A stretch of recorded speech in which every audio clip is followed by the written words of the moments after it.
Thalaiva, the God of south.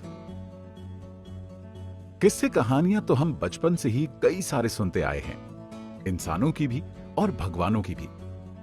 पर आज हम एक इंसान की कहानी सुनने जा रहे हैं जिन्हें उनके चाहने वालों ने भगवान का दर्जा दिया है। क्या आपको पता है, रजनीकांत के करीबी लोग उन्हें कलयुग का कृष्ण बोलते हैं। जी हां, बिल्कुल सही सुना आपने। और शायद समझ भी रहे होंगे कि हम बात कर रहे हैं उस महान नायक की जिनका मंदिर किसी भक्त ने नहीं बल्कि उनके चाहने वालों ने, उनके प्रशंसकों ने बनवाया है। और बोले भी क्यों ना, उनका स्वभाव ही कुछ ऐसा है। अपने कॉलेज के दोस्तों के साथ वो आज भी पहले की तरह ही मिलते जुलते हैं। एक्टिंग, स्क्रिप्ट राइटिंग और गायकी में भी इन्होंने अपना जलवा दिखाया है। और ये जलवा सिर्फ साउथ इंडियन सिनेमा तक ही सीमित नहीं रहा, बल्कि बॉलीवुड की फिल्मों में भी बखूबी देखा जा सकता है। अगर बात करें उनके चरित्र की, तो वो भी बिल्कुल उनके जीवन की तरह ही साधारण, साफ और पवित्र रहा है। एक अभिनेता की जिंदगी में अपनी महिला को स्टार्स के साथ नाम जुड़ना बिल्कुल आम बात है, लेकिन इस खास शख्स के लिए आम बातें तो बस बातें ही हैं। रजनीकांत कभी भी ऐसे किसी भी विवाद का हिस्सा नहीं बने। वो अपनी 39 साल की शादीशुदा जिंदगी में बहुत खुश व संतुष्ट हैं। तो चलिए रूबरू होते हैं एक साधारण से परिवार में जन्मे एक असाधारण बच्चे के बचपन से, एक इंसान के भगवान के रूप में माने जाने और पूजे जाने की कहानी से। आज हम एक ऐसे कलाकार के बारे में बात करने जा रहे हैं जिन्हें देश के बच्चों से लेकर बुढ़े तक सब जानते हैं। उनके चाहने वाले सिर्फ भारत तक ही सीमित नहीं हैं, बल्कि विदेश में भी इनकी चर्चा होती रहती है। लोगों के लिए ये सिर्फ एक एक्टर नहीं है, लोगों ने तो अपने दिल में इन्हें भगवान समान स्थान दिया है। और तो और कर्नाटक में इनके नाम का मंदिर भी है। अब तो आप समझ ही गए होंगे, हम बात कर रहे हैं सुपरस्टार रजनीकांत की।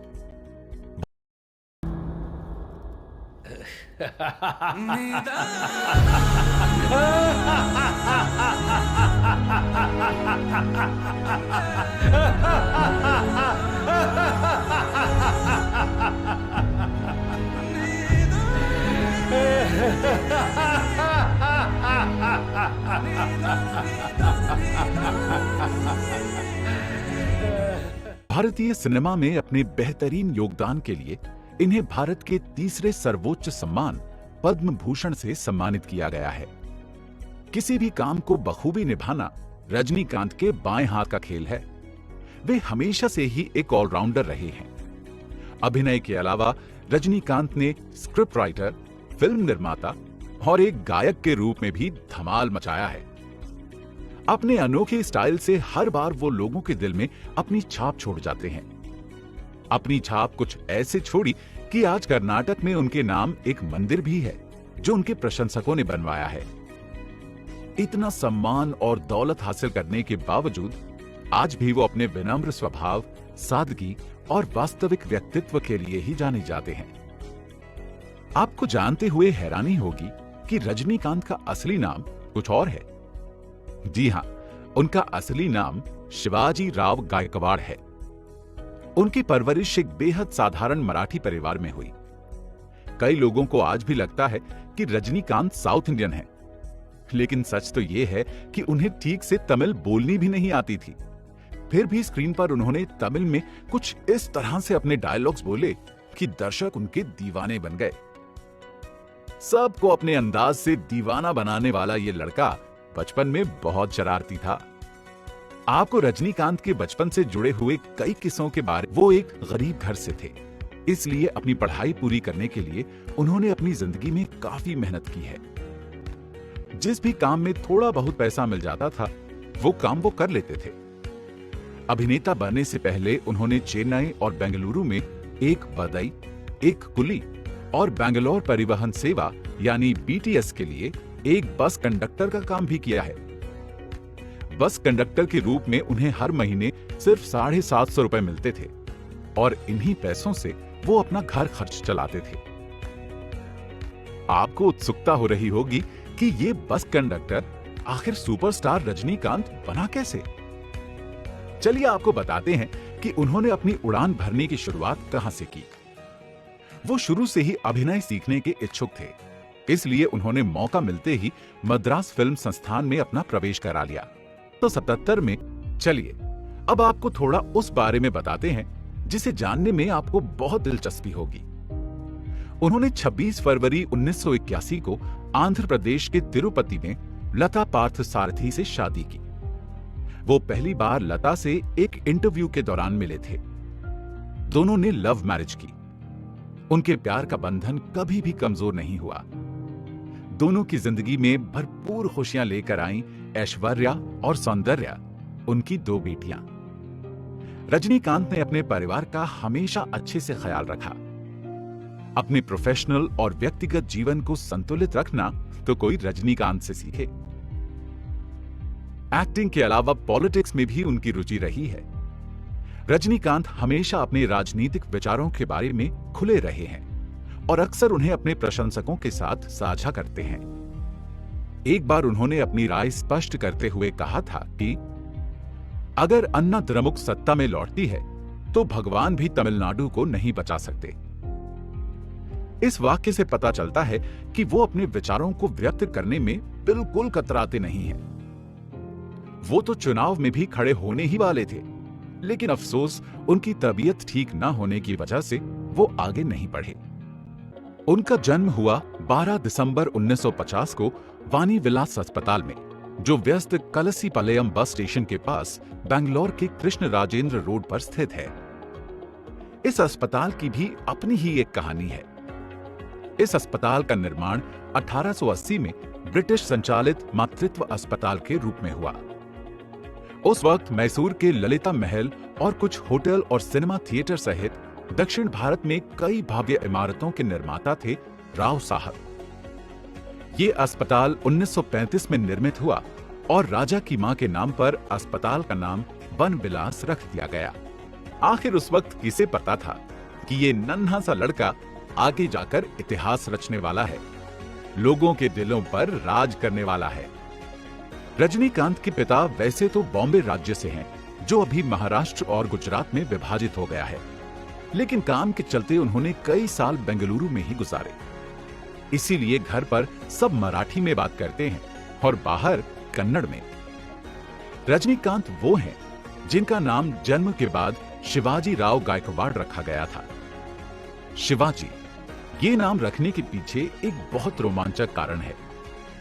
महाराष्ट्र सिर्फ महाराष्ट्र ही नहीं, बल्कि भारत का हर व्यक्ति योद्धा शिवाजी और उनकी बेखौफ वीरता के बारे में तो जानता ही है। बस अपना बेटा भी बड़ा होकर वीरों जैसा जिए, यही सोचकर रजनीकांत के मम्मी पापा ने उनका नाम शिवाजी रखा। अपनी गर्भावस्था के दौरान रामबाई के चेहरे पर दीप्तिमान चमक थी, कुछ ऐसा जो आसपास के बिस्तरों पर बैठी महिलाओं की नजर में भी आया। उनका चेहरा खिल उठा था। शायद ये भी भगवान का ही संकेत था, सबको ये बताने का कि जो बच्चा इस दुनिया में आने वाला है वो तारों की तरह चमकने वाला है। रजनीकांत रानोजी और रामबाई के चौथी संतान हैं। एक बहन और 2 भाइयों का प्यार उन्हें हमेशा मिला।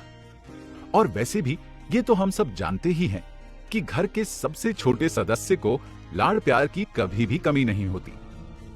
उनकी बहन का नाम है अश्वत्थ बालूबाई, जिन्हें अश्वत्थामा के नाम से भी जाना जाता है, और भाइयों का नाम है नागेश्वर राव और सत्यनारायण राव। आज हम उनके उन पुरस्कारों की, उन सम्मानों की जानकारी आपको देते हैं जिन्हें पाना किसी आम आदमी के बस की बात नहीं है। एक बस कंडक्टर से इतने सारे पुरस्कारों तक का सफर वाकई में दिल को अचंभित करने वाला रहा होगा। तो चलिए हम बात करते हैं बतौर एक्टर उनके पहले पुरस्कार की। उन्हें अपना पहला पुरस्कार अपनी पहली फिल्म रिलीज होने के 2 साल बाद 1977 में ही मिला। हालांकि यह पुरस्कार मुख्य किरदार के लिए नहीं था।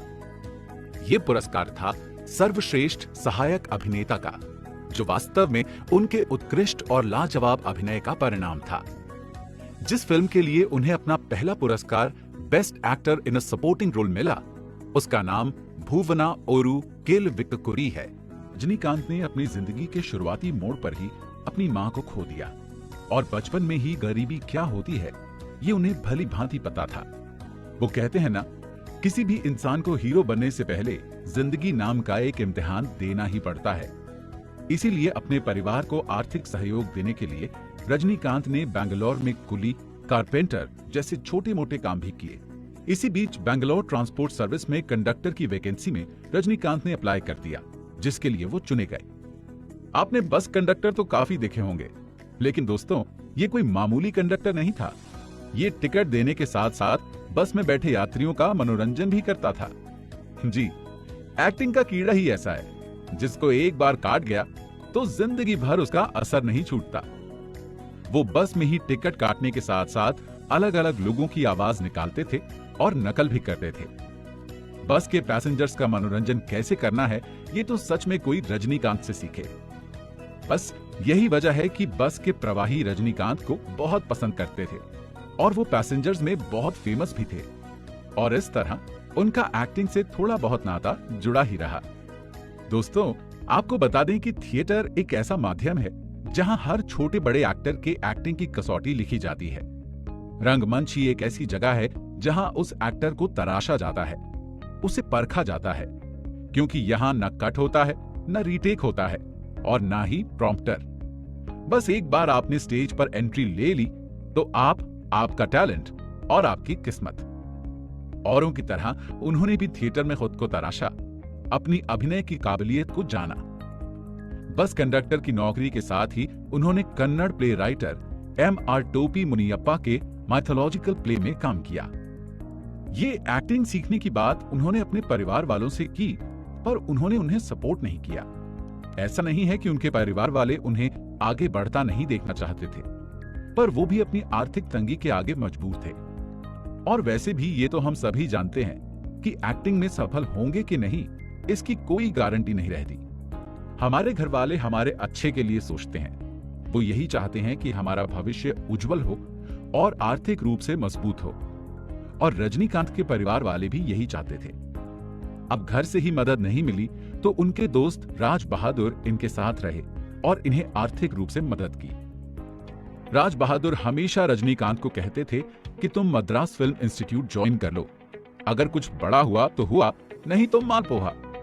राज बहादुर उस समय रजनीकांत के बहुत ही करीबी दोस्त थे, और अगर आज की बात करें तो ये रजनीकांत के बेस्ट फ्रेंड के नाम से जाने जाते हैं।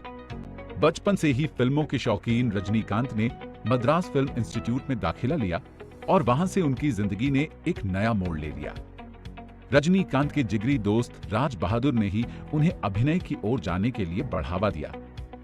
वैसे हम सभी को इसके लिए राज बहादुर का शुक्रिया अदा करना चाहिए, क्योंकि एक तरह से उन्हीं के कारण हमें सिनेमा जगत का ऑल इन वन पैकेज मिला। मद्रास फिल्म इंस्टीट्यूट में फिल्म निर्देशक के बालाचंदर की नजर रजनीकांत पर पड़ी। फिर वही हुआ, पारखी ने हीरे की परख कर ही ली। उन्होंने रजनीकांत को तमिल सीखने की सलाह दी और रजनीकांत ने उसी वक्त से तमिल बोलना सीखा। फिर वो शुभ घड़ी आई जिसकी रजनीकांत को कोई उम्मीद नहीं थी। के बालाचंदर ने उन्हें अपनी फिल्म अपूर्व रागंगल में साइन किया, जो 1975 में रिलीज हुई। उन्होंने फिल्म में विलन का किरदार निभाया। हालांकि रोल छोटा था, लेकिन रजनीकांत ने उस रोल को बखूबी निभाया। बॉलीवुड के शहंशाह अमिताभ बच्चन के साथ भी उनका याराना अच्छा खासा दिखाई देता है। अमिताभ बच्चन कहते हैं, अगर इतनी बड़ी हस्ती बनने के बाद भी ये इंसान इतने उदार रह सकते हैं, तो हम भी रह सकते हैं। कमल हसन से उनकी दोस्ती उनके शुरुआती दिनों से ही मशहूर है।